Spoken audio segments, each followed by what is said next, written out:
భారత ఎన్నికల సంఘం దేశవ్యాప్తంగా ఓటర్ల జాబితాను అత్యంత పారదర్శకంగా మార్చడానికి ప్రత్యేక సమగ్ర సవరణ ఎస్ఐఆర్ 2026 కార్యక్రమాన్ని చేపట్టింది. తెలంగాణ, ఆంధ్రప్రదేశ్తో పాటు దేశంలోని అన్ని రాష్ట్రాల్లో ఈ ప్రక్రియ అత్యంత కీలకంగా మారింది. దాదాపు 2 దశాబ్దాల తర్వాత ఇంతటి భారీ స్థాయిలో ఇంటింటికి వెళ్లి ఓటర్లను వెరిఫై చేస్తున్నారు. ఓటర్ల జాబితాలో పేరు ఉండి మరణించిన వారు లేదా శాశ్వతంగా వలస వెళ్లిన వారి పేర్లను తొలగించడమే ఈ సర్వే యొక్క ప్రధాన ఉద్దేశం. అర్హులైన ప్రతి ఒక్కరికి ఓటు హక్కు కల్పించడం, డూప్లికేట్ ఓట్లను ఏరివేయడం ద్వారా ఎన్నికల వ్యవస్థను బలోపేతం చేయడమే దీని యొక్క లక్ష్యం.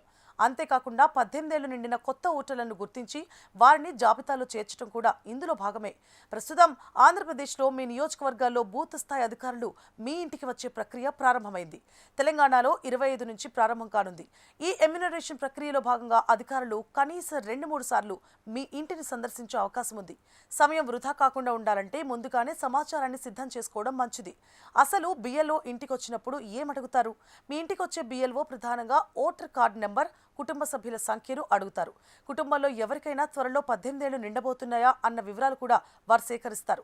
వివాహం వల్ల లేదా ఉద్యోగం వల్ల ఎవరైనా ఇల్లు మారారా లేదా మరణించారా అన్న సమాచారం కూడా అడుగుతారు. గత రికార్డుల్లో ఏమైనా తప్పులుంటే వాటిని గురించి సరిచేయడానికి వారు మీకు సహకరిస్తారు.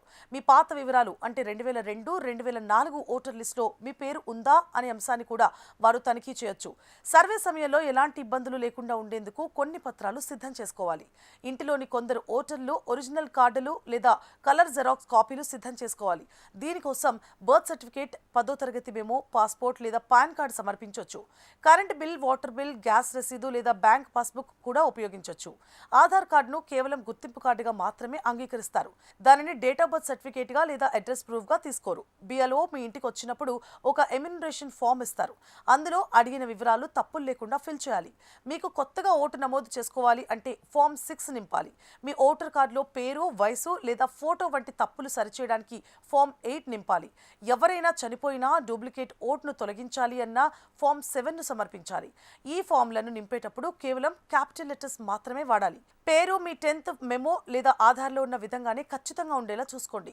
మీరు ఆఫ్లైన్లో వెయిట్ చేయకూడదు అనుకుంటే నేరుగా ఎన్నికల సంఘం వెబ్సైట్ voter.eci.gov.in ద్వారా కూడా సర్వే పూర్తి చేయొచ్చు.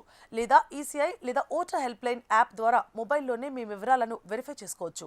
ఏవైనా సందేహాలుంటే టోల్ ఫ్రీ నంబర్ 1950కు కాల్ చేసి సహాయం పొందొచ్చు.